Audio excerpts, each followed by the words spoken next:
Basically the usual. You try to predict the tournament meta you're going to see. You pick decks that you're comfortable with, and you test those matchups that you expect to see a lot.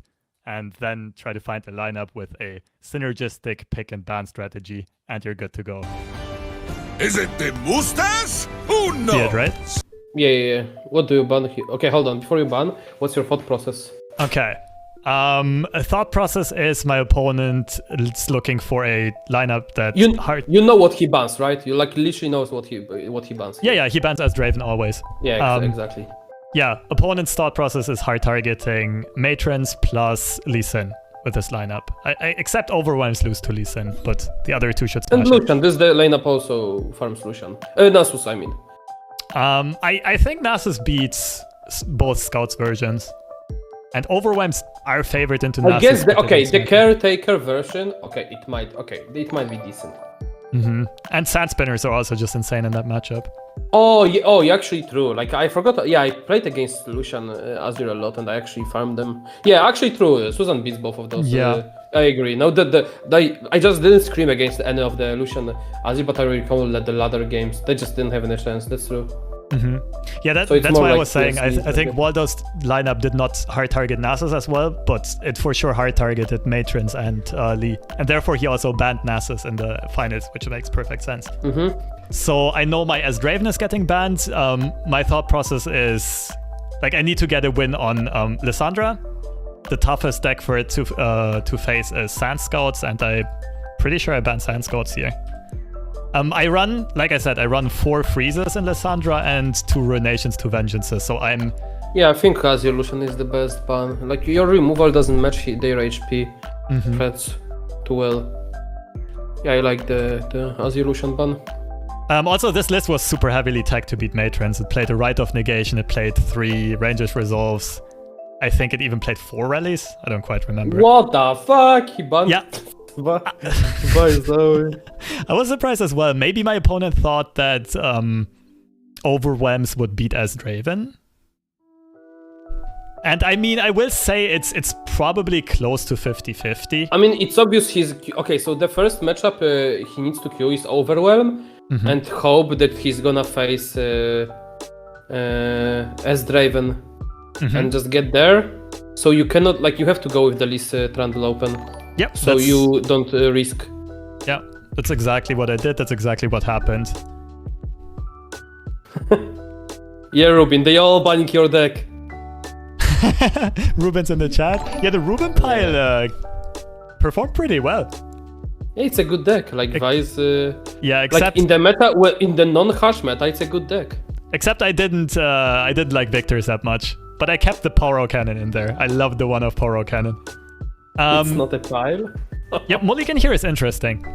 Ravine is a keep for sure. You keep only Ravine, no? Nothing yeah, a Flash Freeze I'm not sure about because my opponent is on a triple Battle Fury version, triple Shaped Stone as well. Yeah, but you have like Flash Freeze 3 sisters, so you're gonna draw one eventually. Yeah. And like, what you're gonna do with this card, if you, like, let's say you draw you draw Matron Fading, and what do you do with this hand?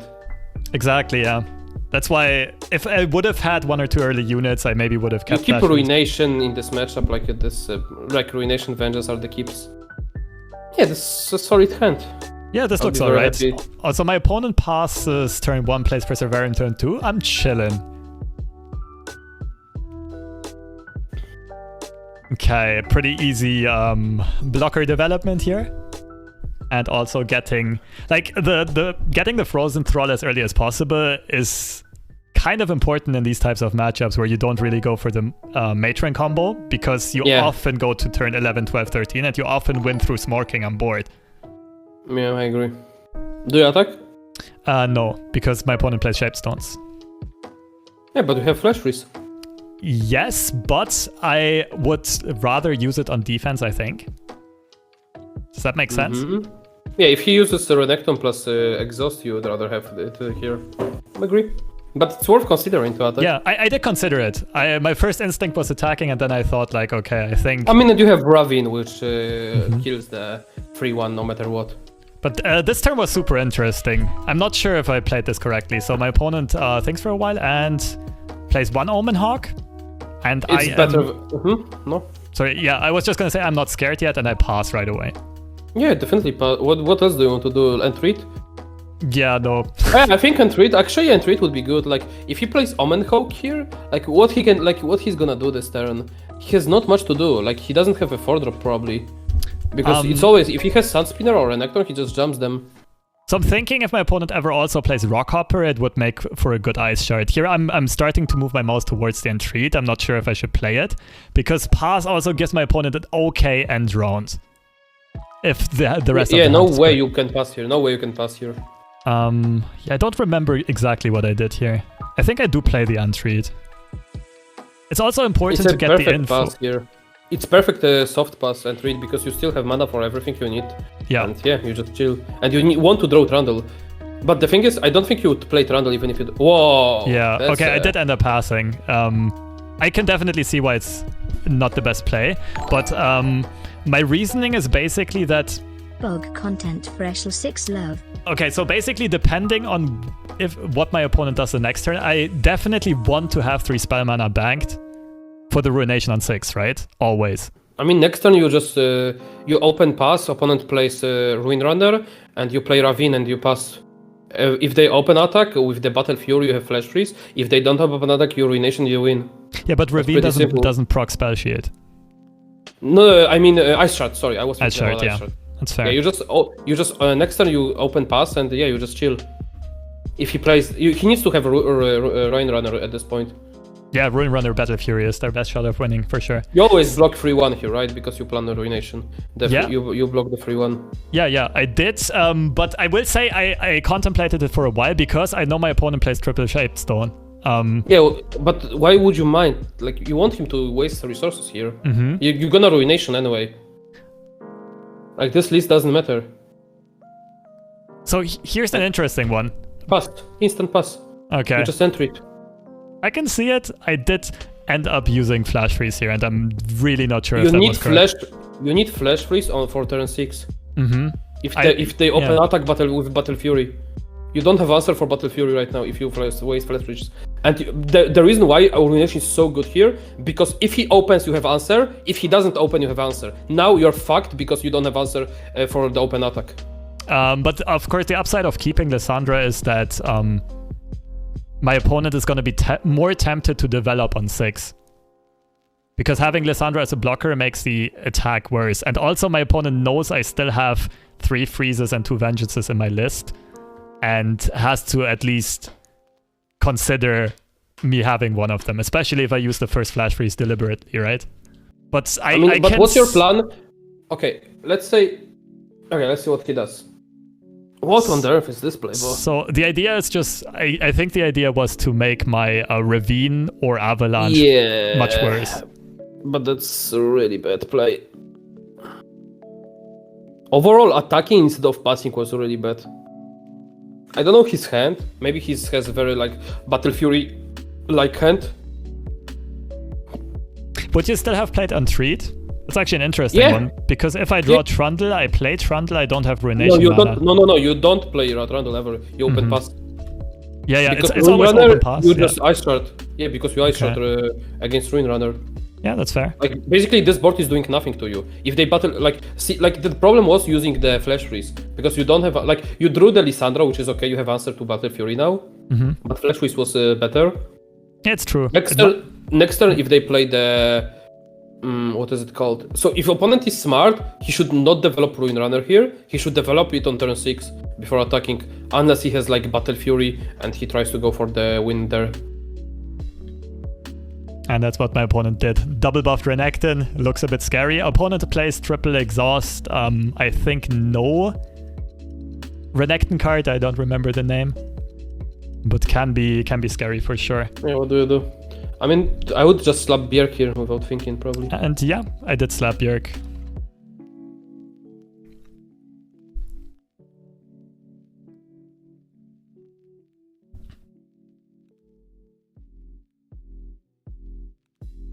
Okay, and here, right now, I'm fine if my opponent open attacks pre-commits Battle Fury, but opponent's not doing it because it's not that great of a play. And I'm also fine if my opponent develops. The only thing is, we are on turn 6. A Ruin Runner would be pretty annoying here. Yeah, and if I recall correctly, that's exactly what happened. Like single buffed Ruin Runner, I think. Let's see. Opponent took non-buffed Ruin Runner, I guess. Yeah, so he played correctly by waiting, holding on to this on the turn 6. Really good play. Yeah, opponent played this matchup pretty well. I just think the Shapestorm on Lissandra looked a bit weird. But I understood like getting her to 1 HP to make my Ravine and Avalanche worse. So yeah, for me, I'm not super happy here, but this is a fairly obvious Ruination. I'm already thinking ahead what to do the next couple of turns. Is this Ruination? I mean, if my opponent uses something like Exhaust or has more Troll Chant on the 3-1 as well. No, yeah, it's Ruination. Like I don't think we're getting much better. Turn. Like you have Lissandra plus Ravine next turn into Matron, so like he can't really develop wide. Yeah, and I can also put my opponent into another pickle on his turn 8 because I have another Ruination in hand if I keep Spy Mana open here, right?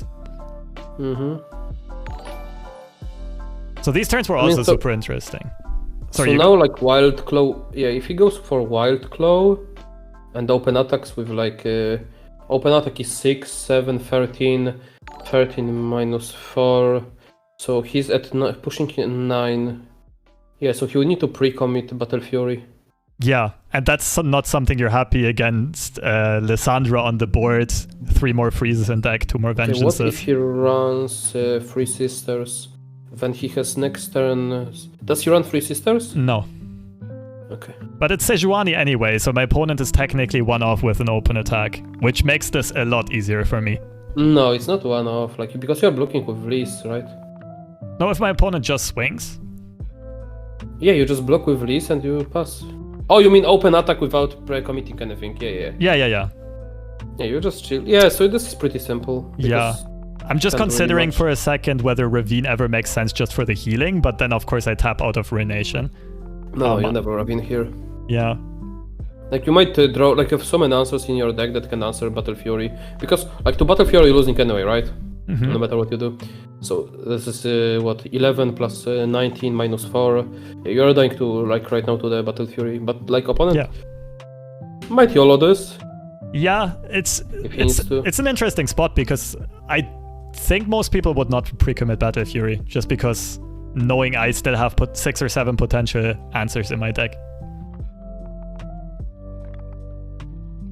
Right, if my opponent uses Battle Fury, I use Vengeance. It's a horrible spot, but maybe my opponent's already in a situation where they think... Yeah, he needs to, basically. Yeah. Because he knows that you have Bjerg. You play the Bjerg, you can have second Matron easily, and he just doesn't win if he doesn't do that.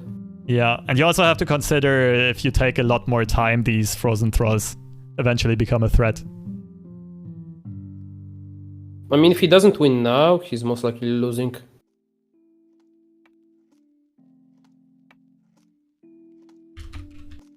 I can fetch.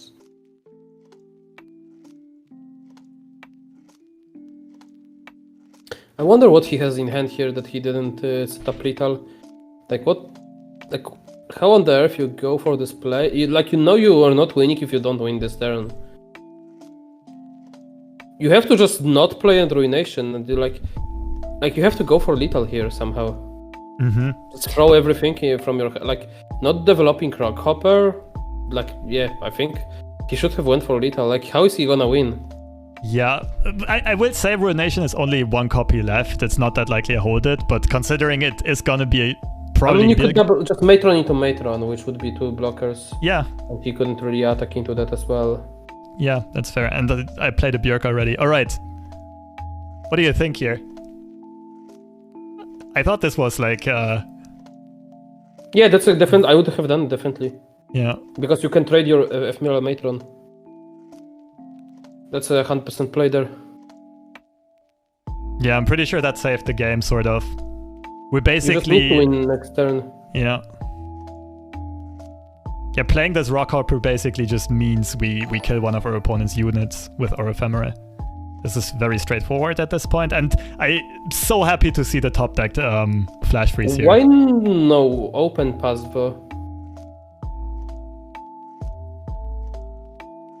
Wait, well, he played actually a unit here? Why? The deck runs I guess he has triple troll chant, right? Okay, so I guess he troll chants here. Yeah, because there is no way you do this if you don't have troll chant. I mean, with a troll chant, I get developing though. I think the reason to not open pass was to just in case my opponent has a handful of combat tricks. I think he has just more combat tricks. Because if you had 2 units here, I don't think you develop. You just you'd pass obviously, right, without attacking if you didn't do anything, right? But just wait, I go back for a second. I think that if my opponent, if I open pass here and my opponent ends round and then develops a bunch of units, I don't get this opportunity anymore to proactively trade my Matron. Next turn you have Matron into Matron, you have Flash Freeze. I see it. You stay alive against 3 beefy units. You need to have a way to develop. You need to develop 3 big units. Yeah, but the question is there an upside to passing? Because if I play this proactively, I also survive against a lot of units, right? Yeah, you can. Okay, you can Fading Memories anything and just play Matron again next turn. Exactly, yeah. Okay. But it's always worth considering. Yeah, I agree. Yeah, wait, we saw that already. So Troll Chant goes through. And at this point I'm fine, right? As long as my opponent doesn't play an Ancient Yeti or anything here. Because fine to open attack. If my opponent develops, I got the second Matron with the Fading Memories. Now he can't really win. There is no combination of cards that would lead him to winning. Vengeance top deck and I feel completely safe. So opponent thinks for a while, develops another Claw if I recall correctly. Welcome everyone. I'm chilling with Alan right now. I'm reviewing the top 32 games that I played earlier. Very interesting experience. Definitely a lot to learn from. I think he has one more Troll Chant and maybe Exhaust. I think those are the cards he has. There's also a Shaped Stone left. Don't care that much. But one off, so it's... Yeah. So I'm thinking for a second what to copy, but Matron just makes most sense because of the Lissandra trigger. And the Wild Claw, the extra attack doesn't matter, right? Now the interesting one... No, Lissandra would be flipped anyway. I think going for Wild Claw is always better. Next turn Lissandra is flipped regardless. Oh yeah, with the... That's actually a good point, yeah. Thinking if I play... Have Overwhelm unit. Would you have played the Ephemeral or the regular one? Ephemeral, if you don't lose this turn, you just win. Okay, so you play the Ephemeral, copy the real one, and then on next turn... he needs to attack onto you anyway. Yeah. If he doesn't, you're fine.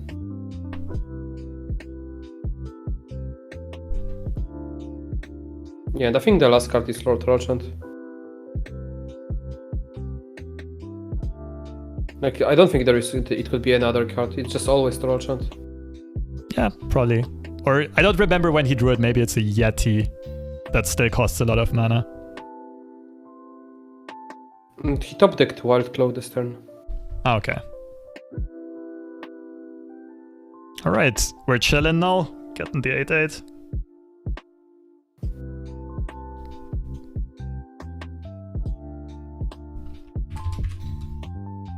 How'd we finish? I made top 8. Unfortunately, I did miss a line there. I could have won the quarterfinals as well. But I wasn't 100% focused today, and bro, the timer is actually real. Because at this point, even in this game, we already need to consider that both of us are in overtime. And at the end, I still don't really get how this disqualification system works. But if we run out of time, I think... I don't like this attack. You know he has Troll Chant at this point. Why attack? Yeah, but if we get a Troll Chant out... Isn't it...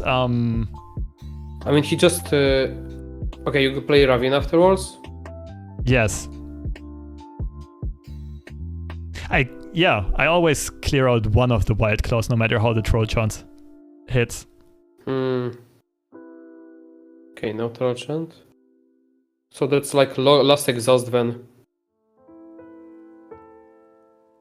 Maybe Shapestone, but I would put my money on the exhaust, how the game played out so far. Is there anything that punishes the attack? Wait, though? he had Troll Chant! What the hell? Yeah, your read was good. Yeah, he had exactly those 2 cards.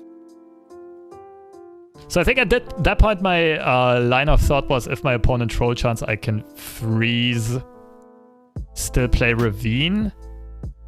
I have 3 blockers to my opponent's 3 attackers in that case. And I have Vengeance in case my opponent goes over the top with a Battle Fury that is top decked. So I mean, I think I'm safe either way. There's not much to do here. Yeah. Yeah, I could have also just not attacked. Fair.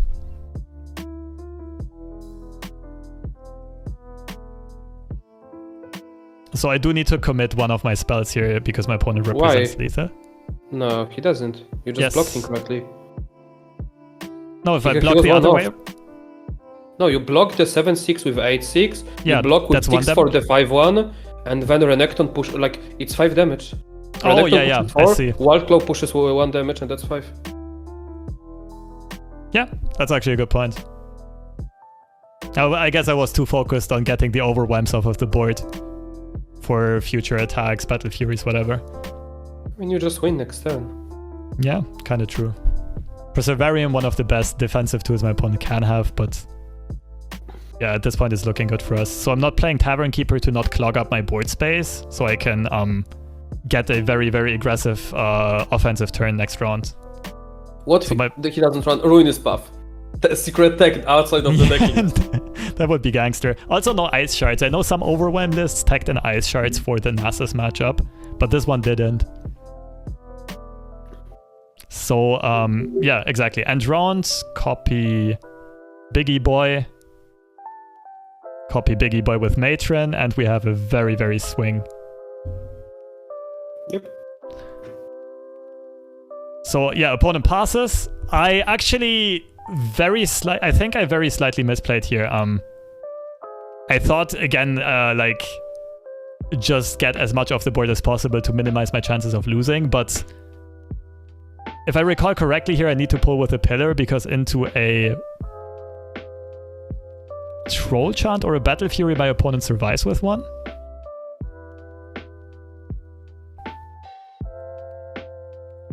I didn't quite remember to do the math perfectly, but yeah, this one turned out fine.